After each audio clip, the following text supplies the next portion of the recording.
So if anybody wants to ask a question, first of all, you can write it in a chat on the side, in the chat box. And if not, then at the end, if anybody has a burning question, then they can ask if something's not so clear. Okay, I'm just seeing blank pictures. Is that okay? Am I good? Everybody seems to be all right. Is everybody happy? That's the everybody should be happy. Okay, so good morning, Boker Tov. Hope everybody's doing well. I hope you had a meaningful Pesach time and together.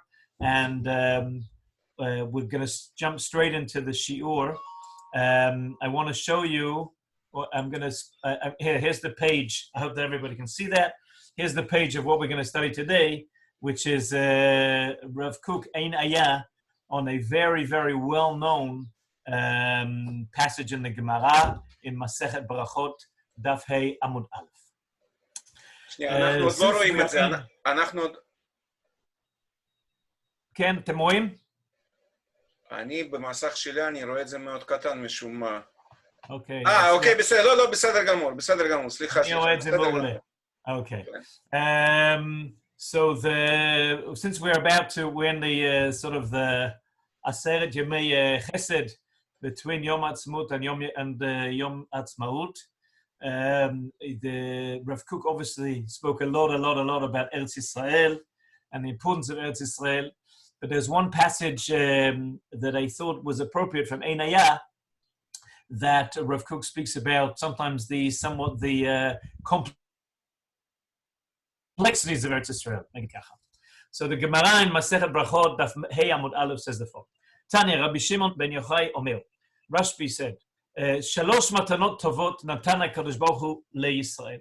God gave 3 gifts to the Jewish people. 3 gifts.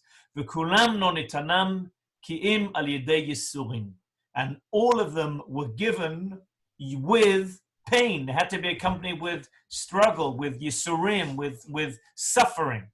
What are the 3 gifts that came with suffering, or came as a result of suffering, or had to be, they had prior to they were given, there needed to be suffering? Torah, ve'eretz Yisrael, ve'olam haba. Torah, the land of Israel, and olam haba. That's the famous Gemara. And the Gemara that seems to be somewhat strange, that we'd have to have suffering before we can acquire things that are so intrinsic to the Jewish people. What are the things we have? Torah. How can we have to suffer before we receive Torah? Olam haba, the fact that we have another world, the fact that after this world there's another world, there is a world of the reward, as the Mishnah says in Masechet Avot, that this world is just a passageway until the next world. We prepare ourselves in a passageway to get into the next world. Why did it have to be through suffering? Why does this world need to carry with it suffering and pain? And the last thing, or the second thing, the thing that we're going to spend some time thinking about is Eretz Yisrael. Eretz Yisrael has to be through suffering. That seems to be somewhat unfair, maybe, because Eretz Yisrael is the intrinsic part of the Jewish people, the idea that we have a land of Israel. And so these 3 major gifts that HaKadosh Baruch Hu gave us, which are the land of Israel, the Torah, land of Israel, and the next world, all have to come through Yisurim, have to come through suffering. And the Gemara doesn't say why. The Gemara just says that's just the reality. That's how HaKadosh Baruch Hu gave it. The gift comes with suffering. And we could be a little moichel tovus and say, well, if we get suffering, you know what? I don't need the suffering. Forget the gift. I don't need Eretz Yisrael. I don't need the Torah. I don't know olam haba. I can perfectly well continue being a good human being. I'll have a moral code. I will have a place that is my domain. And I will have, and no olam haba, we'll worry about it when we get there. Why do I need to have these gifts? Usually a gift is something that I enjoy, that I gain from, that I benefit from. Why do these gifts have to carry with them a suffering, a pain? Why is that so intrinsic to the element of the gift? And the gifting seems to be somewhat tainted by the fact that there needs to be the suffering that has to go together with the gift. That's the question that Rav Kook a little bit asks in the passage that we're going to see now. So I go back to, I'm going to share screen again. Go back to the to the page, and that was the Gemara. And the next passage, Makor Bet, is Rav Kook's explanation in Einaya. Einaya, you remember, is Rav Kook's book that he wrote on the Agadic portions of the Gemara. He wrote about the different types of Agadata, the idea, the deep messages, the moral messages that we come from the Gemara's collation, not only of halachic injunctions, but also of moral injunctions that are encapsulated in the stories, in the Agadic portions, in the non-halachic portions. And this passage obviously is not a halachic idea. The fact that the Torah and the Eretz Yisrael and the Olam Haba were given with suffering is not a halachic injunction, but it's a moral message. And Rav Kook wants to see what is the moral message that we can gain, that we can draw out from this passage. And Rav Kook says the following: Yesh ma'alot shem b'teva olam adam.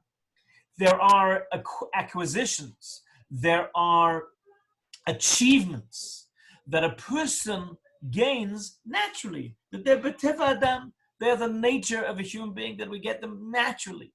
Lefi shoresh yitzirato b'asher hu adam lasigam. And it is within the essence of the creation of man, that he is a man, that we can achieve them. So a person has natural ability and natural achievements, and a person can excel in those natural achievements, but they are natural. The kevan shem shavot leteva, says Rav Kook, and since they are natural, since they are part of the nature, ein tzarich yisurim kedei lizkot aleim. We don't need to suffer in order to achieve them. So let's have an example. A person breathes. So that's a madriga. I am alive. I breathe. That's such a natural thing that we don't even think about it. We're not even conscious of the fact that we are breathing. Since we're not conscious of the fact we are breathing, of course, we don't suffer from it. It's something that we have to make an effort to achieve. And therefore, to be able to achieve the ability to live naturally, I don't need to suffer. I don't need to put any effort into it. The same as a person who is walking. So if I want to walk, generally walking is a natural natural occurrence. It's a natural thing that a person does. We need to put in very small effort into it. If you want to be an Olympic walker, if you want to walk fast, if you want to be a runner, then you have to put a bit of effort into it. And that, as they always tell us in the gym class, no pain, no gain. The gain has to come from something that I'm out of my natural environment, my natural inclination. But something that's natural, I don't have to worry about it. I don't have to think about it. And we can think of many things that come to us that a person just has to make zero investment and very little effort in order to achieve them. And therefore, those things are the natural things that come naturally. I don't need to think about it. I don't need to look for air. I don't need to often look for food. We have food is something that is available. It's something that is generally not only food is available in a supermarket, but generally food in the world is available. In ancient man, they had food. They were able to train the food. They were able to grow more food. They were able to produce more food. But generally, those things were available. Water, food, air are things that are available since they're natural. And therefore, those things do not require any effort, any suffering in order to gain them. That's the first line. Omnam, however, what if somebody wanted to get something that was supernatural, that was beyond nature? Then, that was higher than nature, that was better, had to develop beyond nature. And therefore, the regular forces of the body, the regular working of the body that is natural, isn't really prepared. And therefore I have to suffer. As we said before, if I want to become an Olympic runner, I don't want to just walk around the block, but I want to run. I want to be a marathon runner.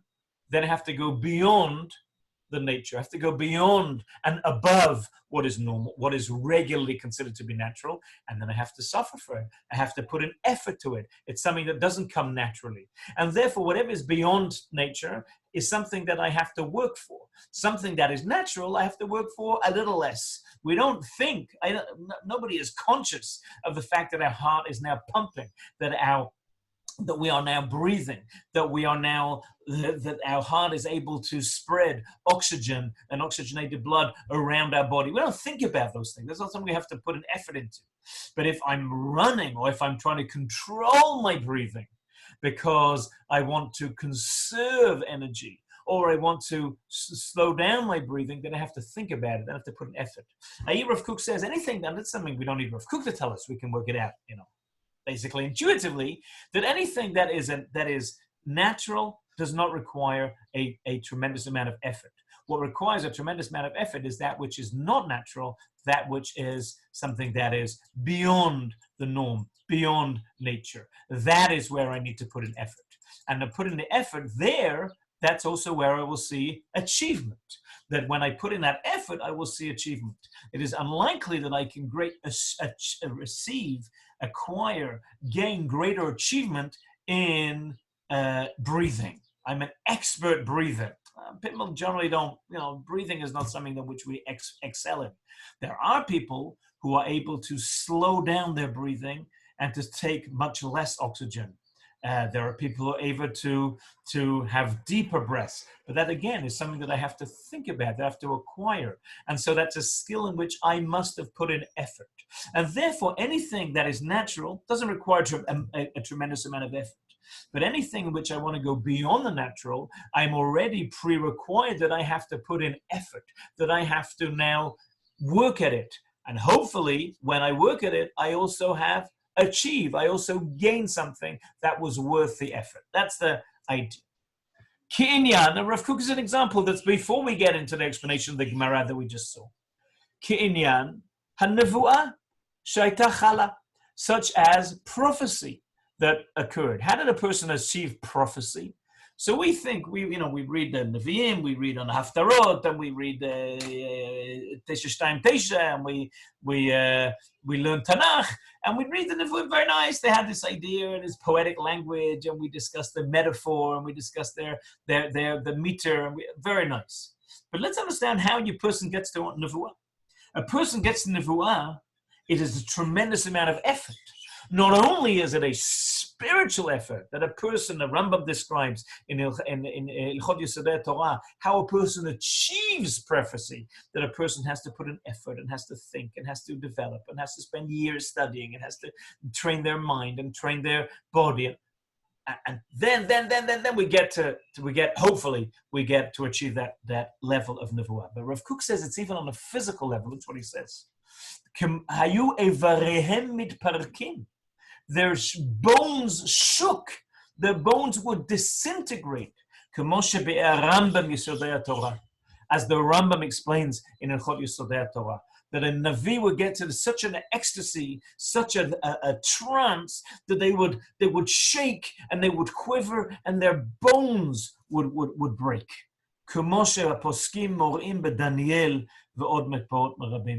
we see in the Psukim, in Daniel and other places, that we saw that to get to prophecy needed a elevation out of the body, needed a tremendous amount of effort, and therefore, when a person achieved prophecy, they suffered on a physical level. Not only did they put an effort to it, they suffered on a physical level.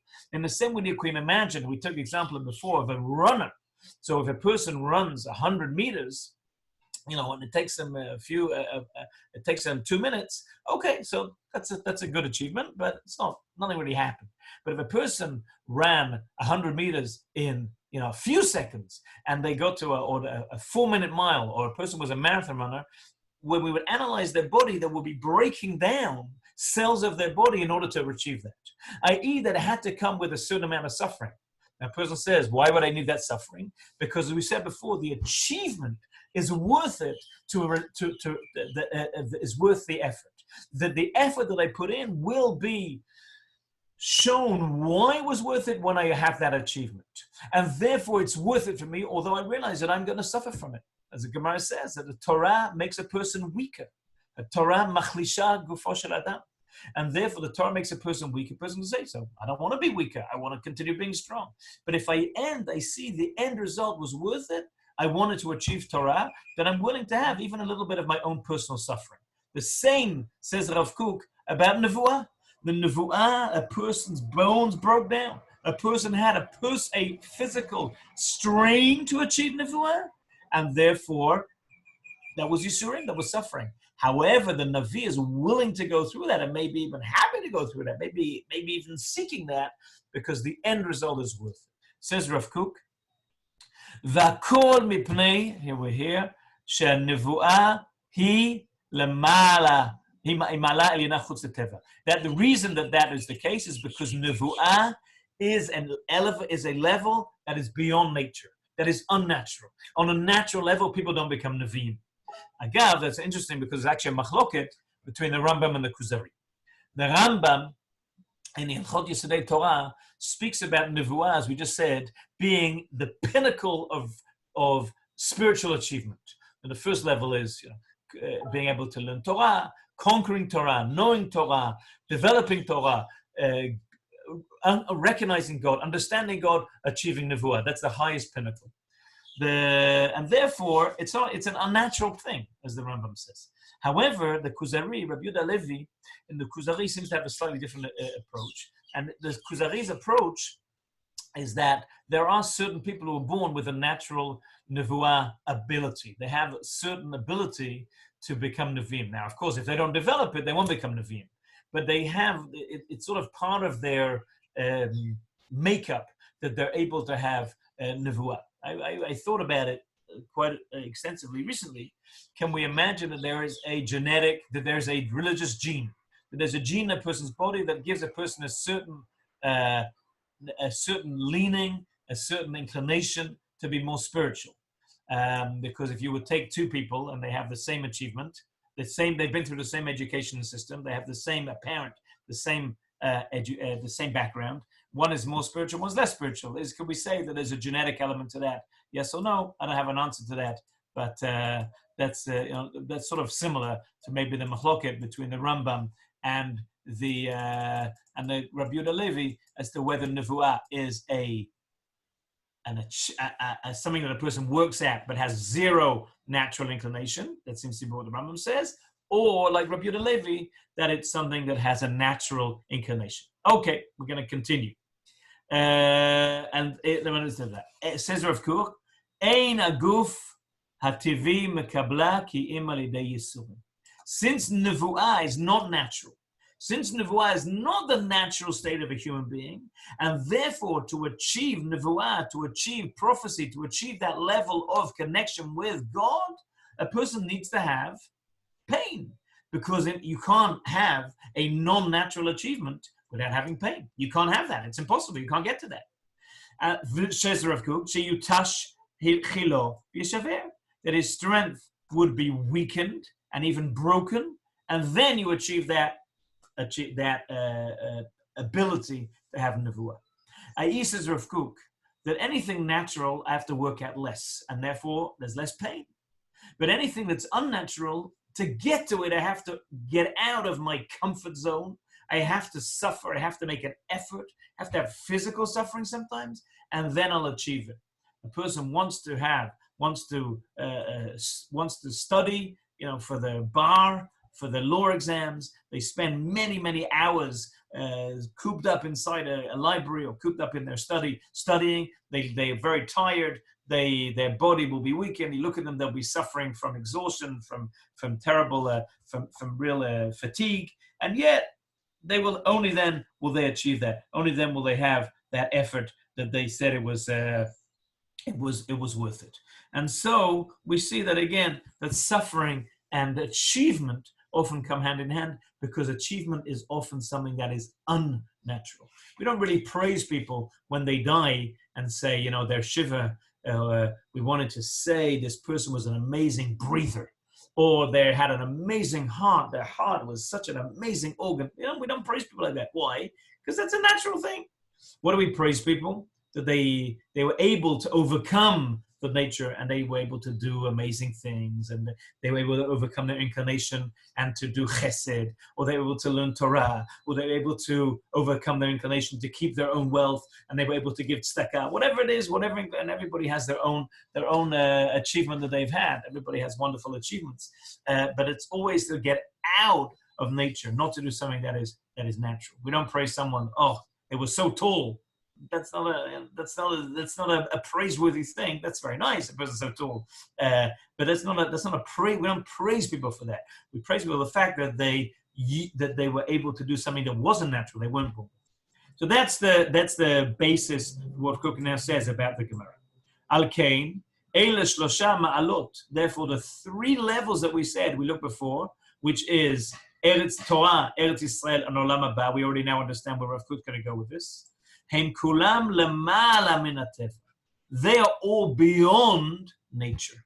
They're all beyond the natural.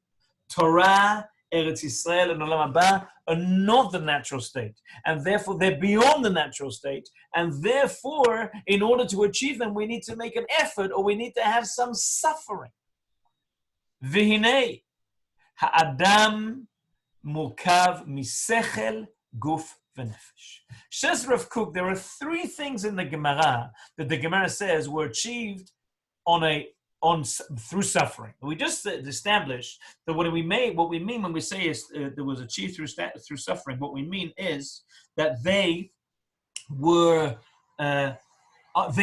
unnatural, or they're not the norm, and therefore to achieve them, we have to make a supernatural effort. And the supernatural effort means a little bit of suffering. And therefore, these three things are supernatural. Well, there are lots of things that are supernatural. Lots of things that why doesn't it say chesed?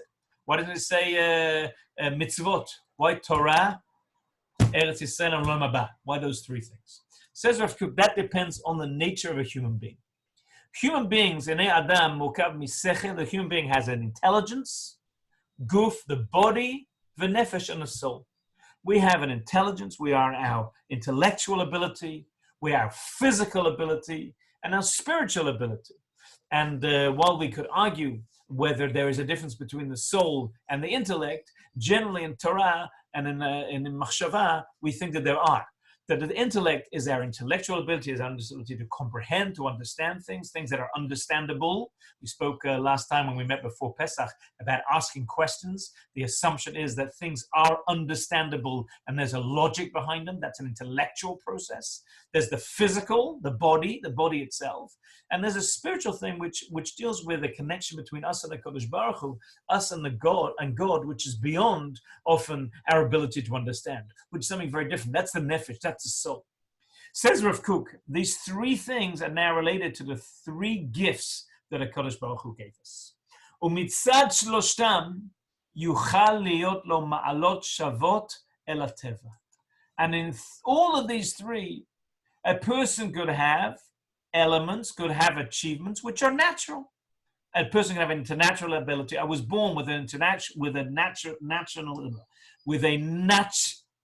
natural ability, and that ability I used as a natural. I didn't develop it. I didn't go and study philosophy. I didn't have intellectual mind games. I understood what I understood. I had my life, and I was natural. Person is born with a body, and the body, I don't develop it. I just use it. It's functional, and that's it. And I'm natural. And a person's soul, person have, as we said, an intellect, a spiritual ability, a spiritual capability, a spiritual inclination that I never developed. I didn't develop it. I'm a good Jew. I go to shul. I give tzedakah, but I never really made an effort in a spiritual level. So we can have a natural achievement of all of those three. The person can have a natural achievement of their body, of their intellect, of their body, of their soul. V'gam, however, says Rav Kook, yuchal litromem mi'al chukei hateva b'shlostam. But we're also capable of, in all of these three areas, elevating ourselves beyond the natural, above the natural, in an intellectual level, on a physical body level, and on a spiritual soul level. And what does Rav Kook want? What does the Kodesh Baruch Hu want from us?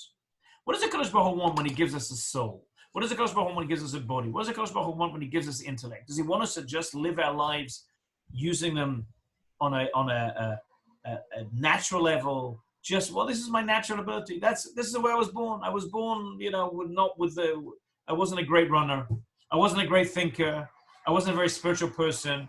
That was the way I was born. Is that where we want to be? Is that what the Kodesh Baruch Hu wanted us to use these gifts for? Or beyond? Did the Kodesh Baruch Hu want us to use our intellect, our soul, our body to go beyond nature? Obviously, I think you'll understand from the way that we ask the question and the fact that the question exists at all, that obviously the answer is very simple. B'Yisrael, says Rav Kook, but the Kodesh Baruch Hu, for the Jewish people, prepared them that in all of these three arenas, in these three areas, in these three different spheres, a Kodesh Baruch Hu prepared us, gave us the ability, gave us the capacity to go beyond our nature, in our intellects, in our bodies, and in our souls, that we have the ability to go beyond nature and to get to something that was supernatural. What are those? How does that work out?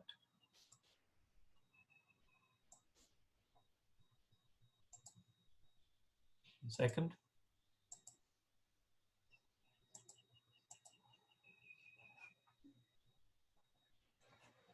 כן, יש בעיה? מה הבעיה? לא, הכל מצוין. אוקיי, סבבה. הכל מצוין, הכל מעולה. Okay. Let's go back here. Okay, we're good? Okay. What are the abilities? Okay. Mitzad HaSechel, on an intellectual level, how did the Kodesh Baruch Hu give us the ability to beyond the nature? נתן להם תורה. לרומם השלמת שכלם למעלה מכוח הטבע. Kodesh Baruch Hu gave us Torah.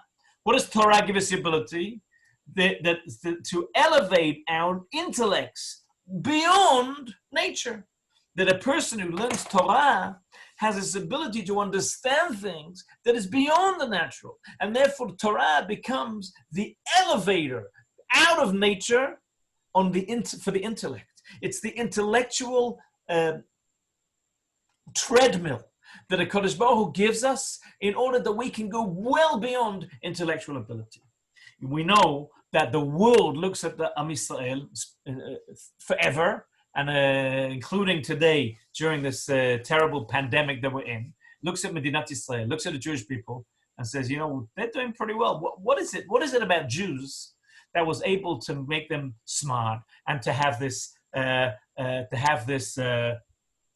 great percentage of Nobel Prize winners and this ability to overcome this, to look ahead and to overcome this pandemic, and the Jews were excelled wherever they were intellectually? What is it?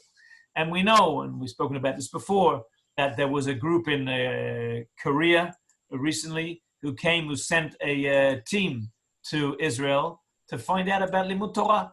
How do Jews learn Torah? Because obviously what makes the Jews special is their intellect, and the intellect comes from somewhere. What is it? What's the factor that is the common factor for Jews' intellect? Is it Torah, Limud Torah? So they took a group, a film crew, and they went to Mir Yeshiva, and they filmed people learning Gemara. Filmed Chavruta learning Gemara. What is it that in Limud Gemara makes Jews intellectual? Makes Jews understand, have a great intellectual capacity? So I don't know whether they came with an answer, but I think that I translated the Gemara into Korean, and now if you're interested, you can learn Gemara in Korean, which is a very good way to learn Korean, because if you already know the Gemara, Baal Peh, and you learn the Korean translation, so now you are expert in Korean as well, which is not a bad idea. They say that that's the way Rav Kook learned English, was that he took a Tanakh and he read it in English and then he knew English. Now that's not 100% true, because Rav Kook did not really speak English, but probably to have an idea of several words here and several words there that he could understand from the English Tanakh. So what does the Torah come to do in this case? What is the matana? Because we'll give us matana Torah. Is Torah really a matana? Torah is, at the end of the day, Torah is our obligation. It's a set of rules that we have to do this, and we can't do this, and we can't eat this, and we can't do this, and we can't have this experience, and we should only do this on this day and not on this day, and etc., etc. I don't have to bore you with all of the laws, the myriad laws that the Torah has. What's the matana here? What's the gift? The Kodesh Baruch Hu gave us this gift of Torah. What is Torah as a gift? The answer is very simple. Torah is, of course, a set of rules. Of course, Torah is a rule book that we have to live by. And in that sense, it's not a gift. The gift of Torah in this sense was that it's the ability that we have, it's our treadmill as we have, the intellectual treadmill that are able to get us beyond nature. That we'll be able to, if we study Torah, we study Gemara, we study and we use Torah as an intellectual uplifter, we will be able to achieve great things that are beyond the nature. To get beyond nature, of course, you have to suffer. And therefore, Limud Torah is a difficult thing. The Gemara tells us that Rabbi Reish Lakish, the Shimon ben Lakish, was the head of the bandits. And one day he's walking in the street, in the forest, and he comes to a river, and the river is bathing a very beautiful woman. So he jumps in to the river, and he realizes it's a man. And he says, the man sees this guy jump from the bank into the river. He says, your strength should be for Torah. Helech le'oraita. And Reish Lakish says to this man, who turns out to be Rabbi Yochanan, your beauty should be for women. So he says to him, I have a sister who's even more beautiful than I am. If you do tshuva, I know you're the head of the bandits, I know who you are, you're a famous guy. If you do tshuva, I'll speak to my sister that you can marry her. So Reish Lakish accepts the challenge, and he wants to jump out of the river back to the bank, and he's not able to do so. And the Gemara says, why? How come he was able to jump across the bank, but when he wants to jump back, he can't jump back? And says the Gemara, because Torah machlisha gufa shel adam. Torah weakens a human being. The amazing thing is that Reish Lakish had at the moment not learned any Torah. He just accepted upon himself that he wants to learn Torah, already became weakened. Because the idea of Torah is to get away from the natural. It's to go somewhere else. It's to be involved in something more spiritual, something more intellectual. And therefore, it does weaken a human being. Torah isn't to make us strong physically. It's to make us strong intellectually. And to get that, we need to have a little bit of that suffering. And that's the suffering that the Gemara says is Torah machlisha kocho shel ben adam, that a person becomes a little weakened physically in order to learn Torah. You can't learn Torah if you're still involved in weightlifting every single day. You can't do it. You have to, if to learn Torah, we have to dedicate many, many hours. And those many hours, again, causes, like we said before, a person going through the bar exam causes fatigue and lessening of being involved in the physical developing of our physical body, and that weakens a person. That's Yisurim. That's the suffering. So to get to Torah doesn't mean you have to be sick. Doesn't mean you have to be poor. But a person needs to recognize that to get Torah, I need to do something I need to put an effort, and that effort is the Yisurim. And that effort, if a person has those Yisurim and goes through that, then they will also have that achievement. And we said a person's willing to have that effort if, in the end of the day, they have the achievement. So that's the first one. Umitzad haguf, that's on the intellectual level. Umitzad haguf, Eretz Yisrael, Eretz Gufanit. On the physical level, Eretz Yisrael is a physical country. We're all sitting here. We're in Eretz Yisrael, right? No, most of the people that are listening at the moment, we are sitting in Eretz Yisrael. It is I look out of my window, I can see streets, I can see trees, I can see houses, I can see hills. It's a physical place. It's Eretz Gufanit. Umikol makom yesh ba koach kedusha skuli lemala b'nyan haTeva. But still, It has a spirituality, or at least a kedusha skuli, a potential spirituality that is beyond nature. It is unnatural. This city, this country is a country that's unnatural. So if we lived in New York, we could live naturally. And if we lived in Melbourne, we could live naturally. And if we lived in London, we could live naturally. But if we want to live in Eretz Israel, if we want to achieve Eretz Israel, we have to go beyond nature. And going beyond nature means that we have to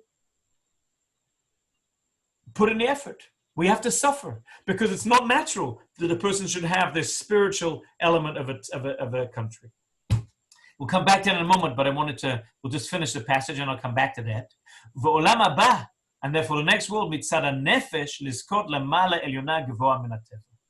And the olam haba is, how do we get the soul comes to the next world? How do we get to that unnatural, which is the next world? How do we get to that? We need to have the suffering.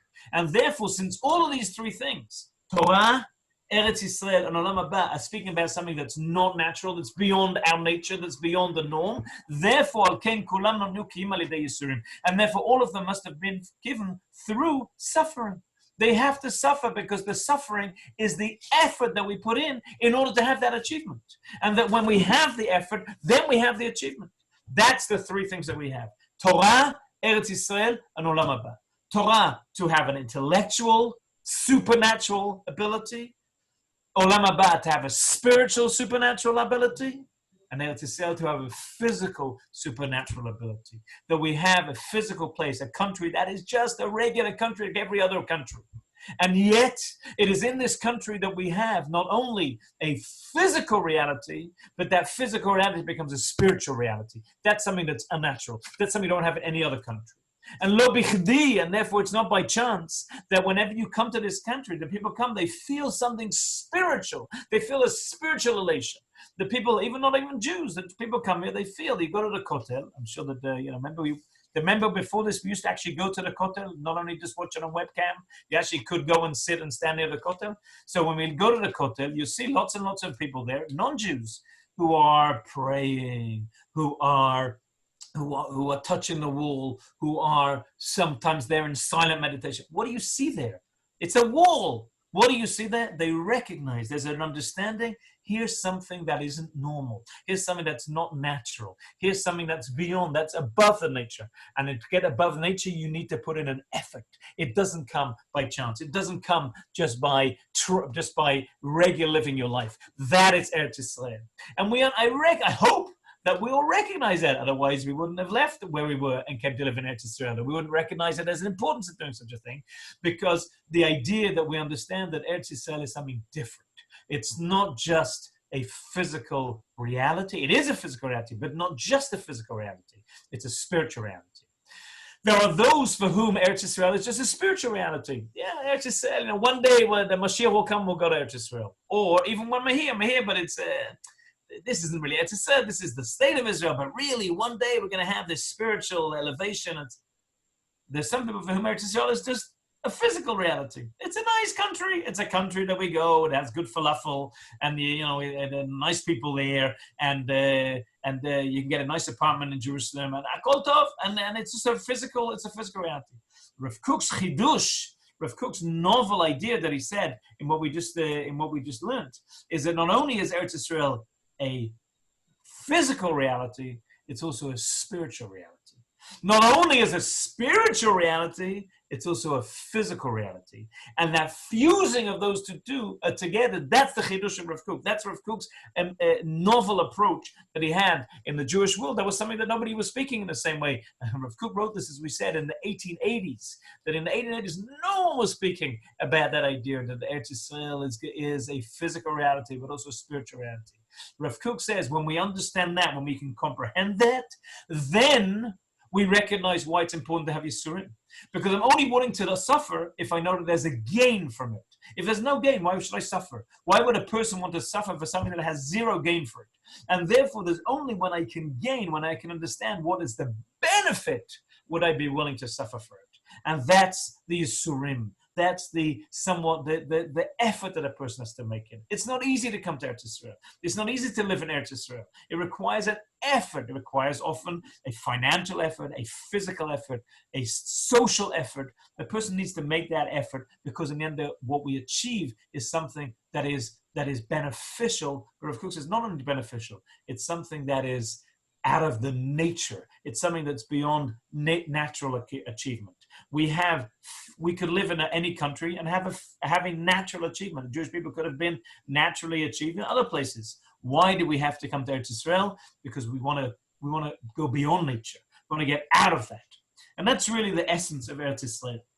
The Eretz Israel and Medinat Israel is where we recognize that our existence is beyond just the physical existence. In the same way that a person learns Torah, understands that when I learn Torah, I realize that there's a world out there that is beyond, that's bigger than the world that I can see today.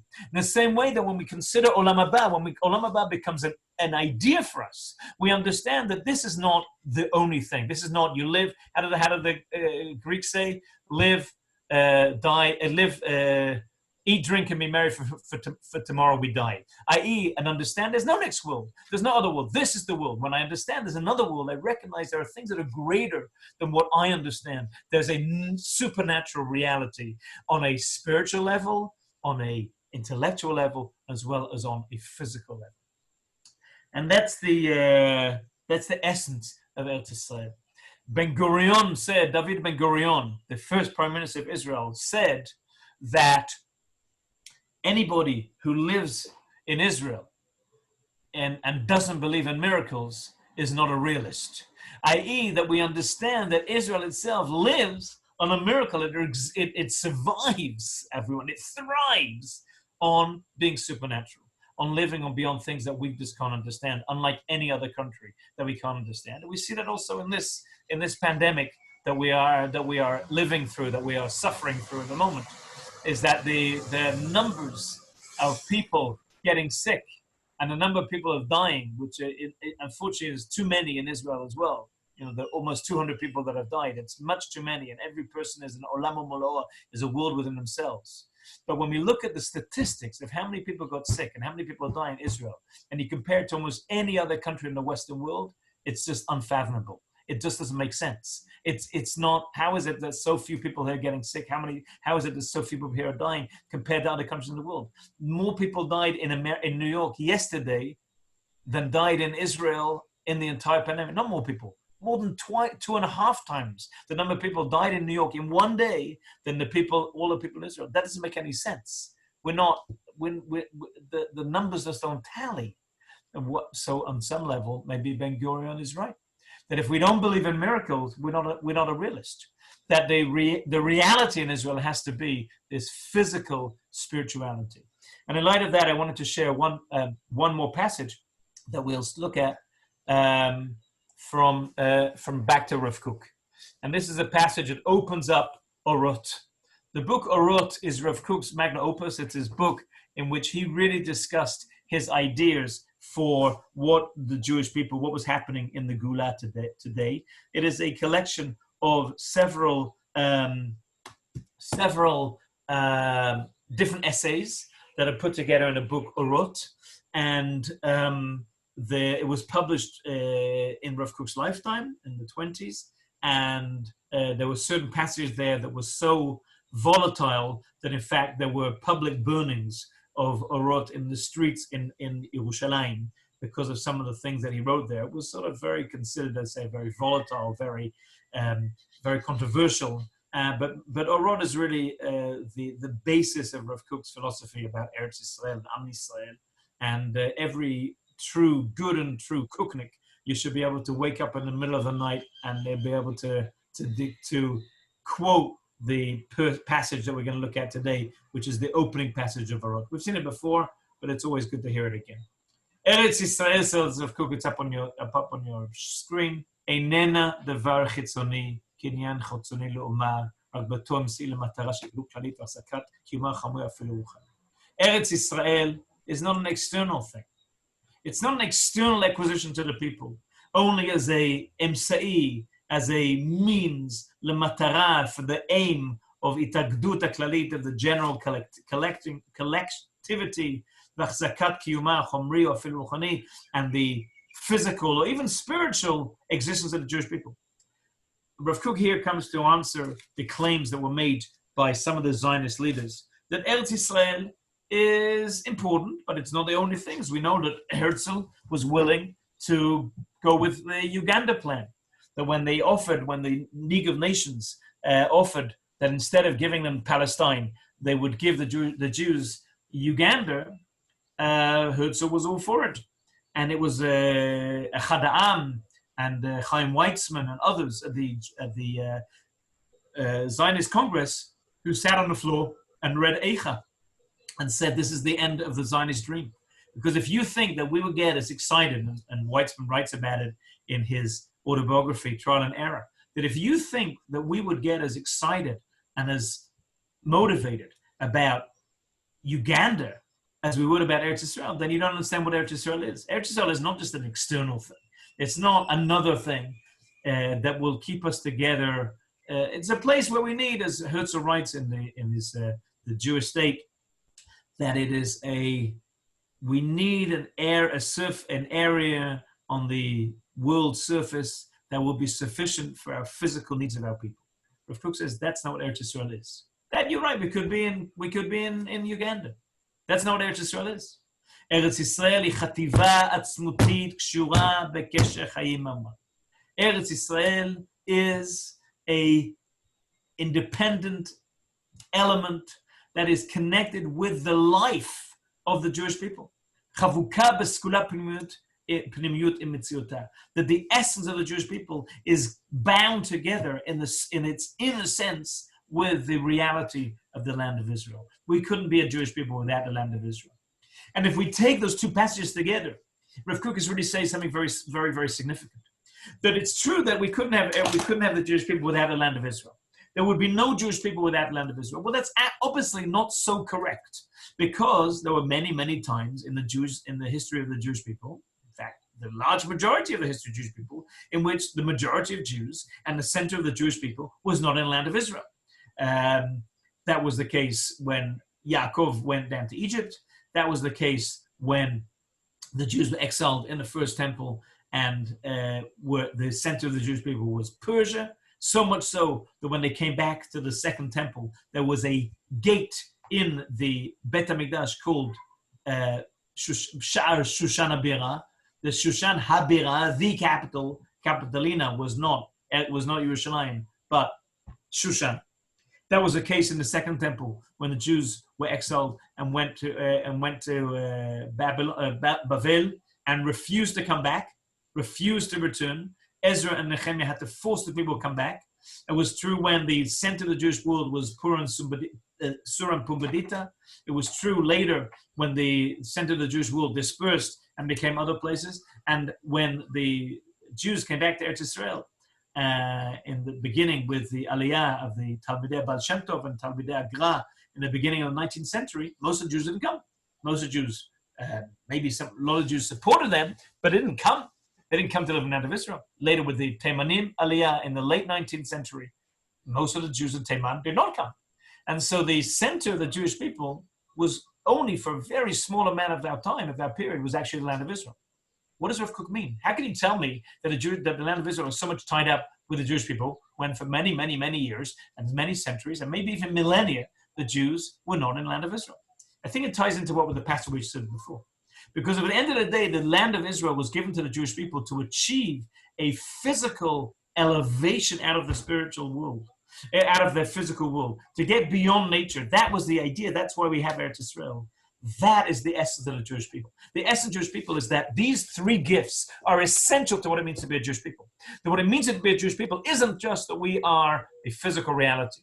It's not that we're intellectual capacity. It's not that we have a spirit, but that we were given these gifts in order to elevate ourselves beyond the nature. And if you want to become the Olympians in spirit, the Olympians in body, the Olympians in intellect, that we were to be able to excel in these areas. And for millennia, Jews excelled intellectually, and Jews definitely excelled spiritually. But it's only recently that Jews have also excelled physically. that we're able to have this physical land in which the Jewish people has become back to being a physical entity. And that's really the essence of what HaKadosh Baruch Hu wanted, in that we should elevate ourselves in all of these three arenas, in the physical, and the spiritual, and the intellectual. And without Eretz Yisrael, we're only able to be involved in the spiritual and the intellectual, but not in the physical. And then when we come back to Eretz Yisrael, and you must have seen it as much as I do, that we are going back to having a Jew who also has this physical excellence. We see the Jewish, we see the tzahal, we see its expertise, we see its physical ability. We see that it is copied by armies around the world. We're seeing now that our ability to create a country that also has a physical ability, not only in military, but also in agriculture, also in other areas in which the Jews are excelling physically. And so Rav Kook says, in order to be a Jewish people, we need to have a land of Israel. It's true that for millennia we were survived without a land of Israel, but we were only 2/3 the Jewish people.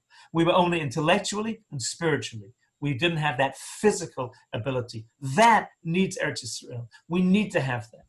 And therefore, we can't just fit. The Eretz Yisrael is not just a nice place. It's not just being able to achieve something. It's not just a place where we can come and congregate. It is the essence of what it means to be a Jewish people. It says Rav Kook, therefore, we continue in the passage.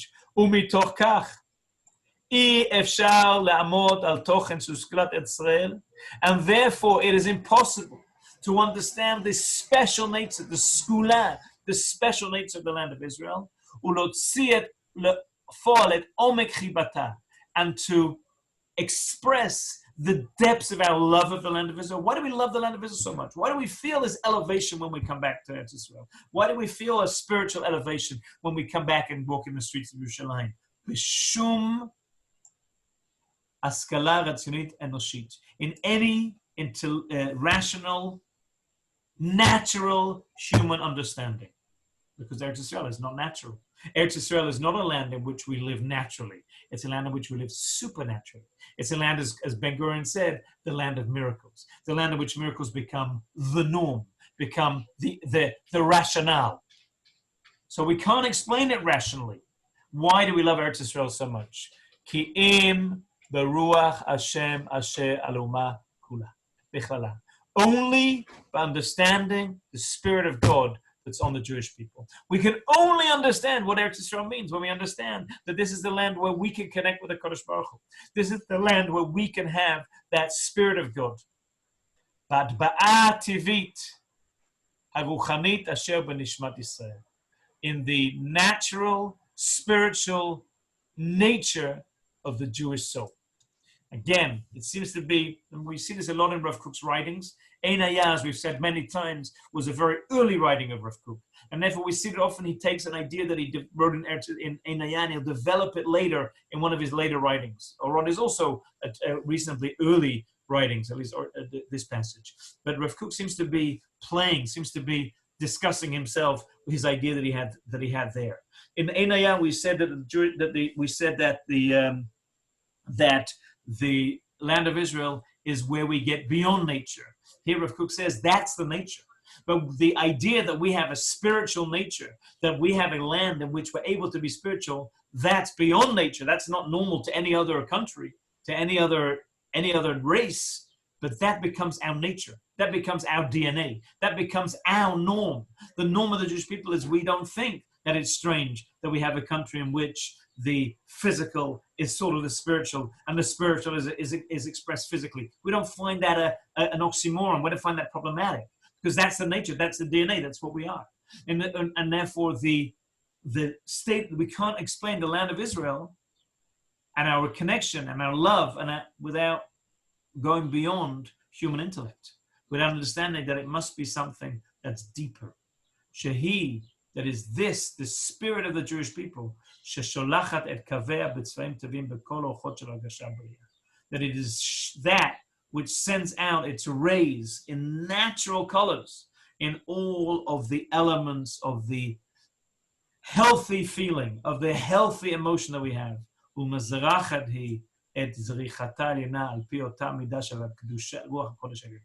and it shines. It's higher shining according to the level of spirituality, of divine spirit that we have.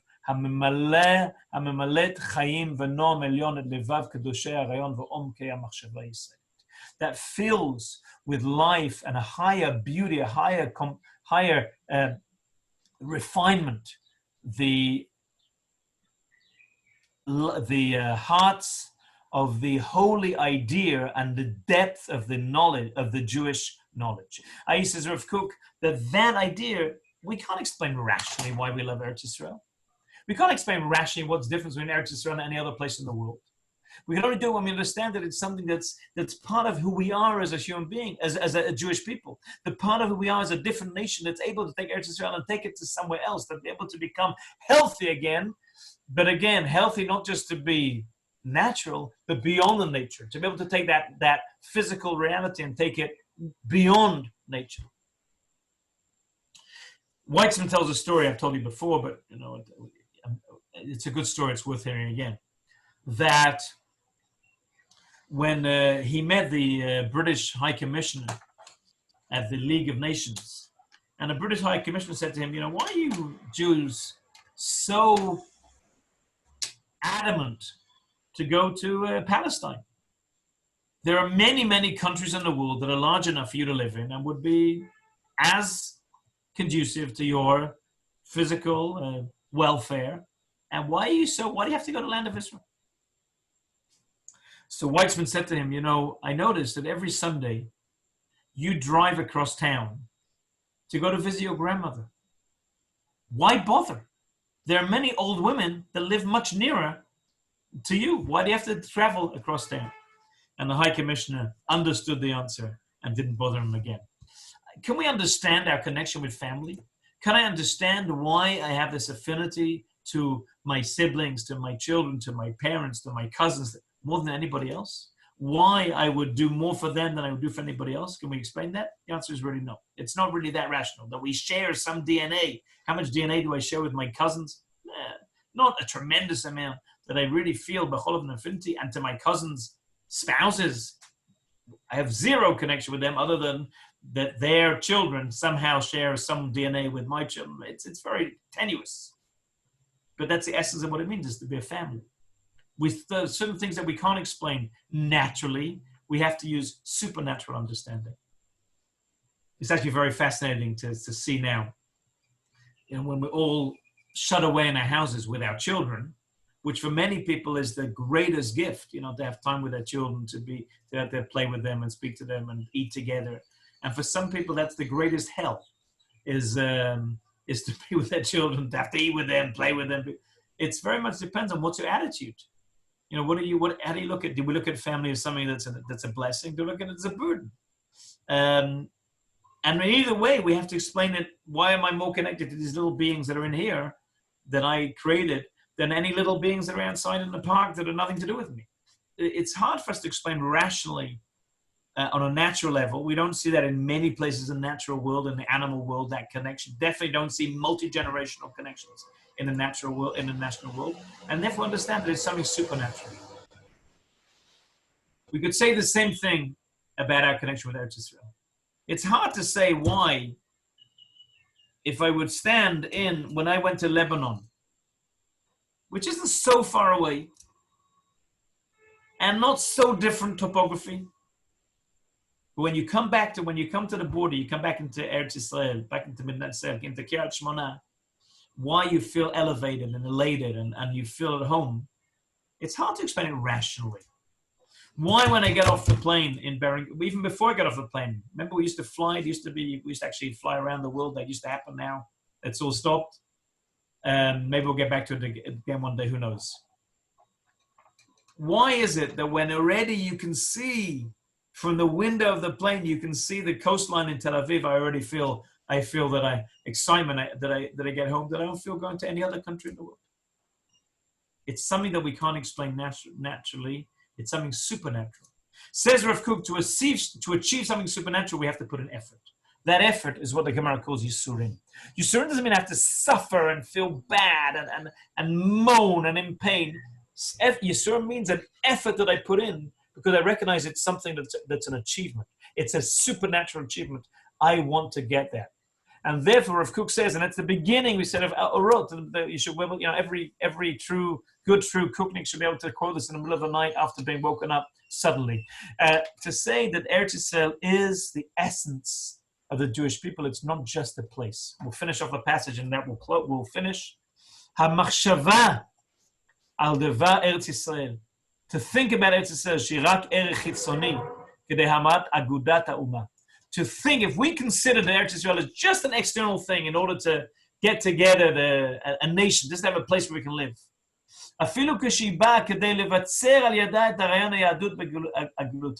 Even when it comes only to strengthen the Jews in Galut, to say, well, we can still be Jews in the rest of the world because we don't need Eretz Yisrael. Eretz Yisrael is just a place where we can have more Jews, you can more kosher restaurants, but it's not essential.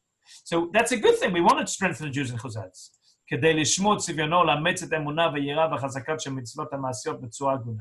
In order to strengthen those Jews, their nature, and to strengthen their belief, and their yirah, and to strengthen their keeping the mitzvot.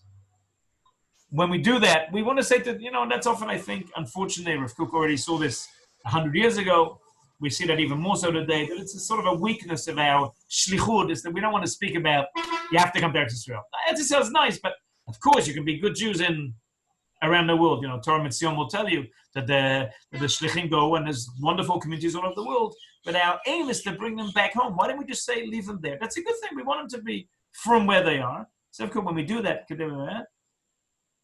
Ein la pri ara'ui l'kiyum.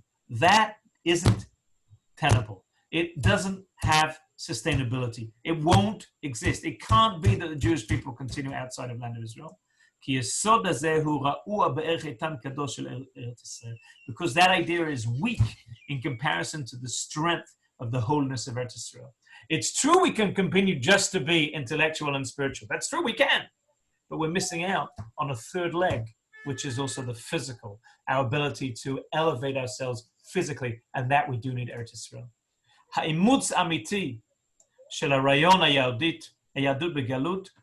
So how will we strengthen the Jews outside of Israel? How can we be good shlichim for Torah Mitzion? Should be a shur for the shlichim to Torah Mitzion, not only for the people already here. Will only be strengthened in its connection to the land of Israel. Only when the Yadut Chutz La'aretz realizes the center of the Jewish people is in Eretz Yisrael, will we strengthen the Jews in Chutz La'aretz. Rav Kook again is writing this almost 100 years ago, before the state of Israel. How much more so today? And I think they're pretty much clear today that any Jew anywhere in the world realizes that the center of the Jewish people is in the land of Israel. We've really achieved that vision that Rav Kook had, that nevuah that he had. Umitikvat Eretz Yisrael yikabel tamid el kol tchunotam atzmiut. And when they have a hope for Eretz Yisrael and a connection to Eretz Yisrael, then they will have the Jews outside of Israel will have a strength, will have somewhere, will have an anchoring, will have a place to stand. Tzipiyat Yeshua, the looking for redemption, that is the strength of the Jews outside of Israel, is that they believe that we're going to get to Gula, that we hope, we look and we see, look at the development of the state of Israel. But the Jews in Eretz Israel, that's the redemption itself. That's not just a hope for redemption, that's the redemption itself. The Jewish people have this deep connection with the land of Israel. When we have a deep connection with the land of Israel, then we have an anchoring, then we have a place to stand on. When we're here, we're actually in the redemption itself. Why is being in Eretz Yisrael the redemption? Because it's only here that we can achieve the third leg of the strengthening of a human being and the strengthening of the nation that Rav Kook spoke about. Intellectually, spiritually, we can make great achievements all throughout the world, and the Jews have done that for millennia. We said the intellectual achievements and clearly the spiritual achievements, clearly the development of Torah and the Gemara and Halacha and Machshava and Kabbalah, etc., clearly they excel outside of Israel. But it's only in Eretz Yisrael that we can have that third leg, which is the strengthening of the physical, of the understanding of the importance of having the body, having the guf, having the physical reality of the Jewish people. And that is really only in Eretz Yisrael. Why, therefore, said Rav Kook, did it have to come through Yisurim? Because the effort is something that I achieve when I do something that is supernatural. Then I go beyond the nature, when I go beyond the norm. And that is when I achieve things. And so Rav Kook 100 years ago, more than 100 years ago, 140 years ago, already viewed really Eretz Yisrael as we would see it today. And this Yom Ha'atzmaut, which we are coming into, a very strange Yom Ha'atzmaut, in which we will not have the regular celebration of Yom Ha'atzmaut by going to parks and making barbecues and having family and watching the processions of Tzahal and listening to the Gidon Tanakh and the Pras Yisrael. The Yom HaZikaron, there will not be visits to the graves of the fallen soldiers, and we won't have the regular tiksim and regular memorials that are usually held. But the Yom HaAtzmaut, in which we have to be able to look out the window and to celebrate Eretz Yisrael from our houses and to look at Eretz Yisrael as it in its essence of what is it that we celebrate on Yom HaAtzmaut? What is it that we have to be proud of? And Rav Kook said there are three things that HaKadosh Baruch Hu has given us, three great gifts. But those great gifts are given when we put an effort to them. The three gifts are Torah, Eretz Yisrael, and Olam Haba. And Rav Kook said that those three gifts are on three levels. On the intellectual level, we have Torah. Torah is how we get out of being just regular, normal thinkers and to become super Olympian thinkers. That is the Torah. And therefore, in order to have that, we have to put an effort. That's the Yisurim. That's the slight suffering that we need in order to achieve excellence in Torah. In the spiritual side, we have Olam Haba, the belief that we're going to get to a next world, the effort that we have in order to navigate this world well, in order to get to the next world. That effort, that Yisurim, will help us to elevate ourselves and to get beyond the natural on a spiritual level. But Eretz Yisrael is also nicknamed Yisurim, is also achieved through pain. But that pain is an effort that we have in order to develop ourselves physically, because the recognition that a complete human being is not only intellectual and not only a spiritual, but also a physical as well. A great intellect with no body will not be able to develop so well. A spiritual human being without a body, all the mitzvot that we have are connected to physical things. And therefore, in order to be a complete human being, we need to have all three. We need to have an excellence and a supernatural ability in our intellect, that's Torah, an excellence and a supernatural ability in our spirit, that's Olam Haba. But we also need to have excellence and supernatural ability on a physical level, and that's Eretz Yisrael. Baruch Hashem, when we look at our windows on Yom Ha'atzmaut, we can really celebrate that and see that the Jews in Eretz Yisrael, that the younger generation who understand both the importance of an intellectual and a spiritual together with a physical excellence and achievements, they are really, as Rav Kook said, the Yeshua Atzma, they're really the redemption itself. The Jews outside of Israel will look at the Jews of Israel and say, that's what we're aspiring to. That's what we hope to get to. And we Jews who live in Eretz Israel, we're here. We are living it. We are experiencing it. And hopefully we are also enjoying it. On Yom Ha'atzmaut, we celebrate it.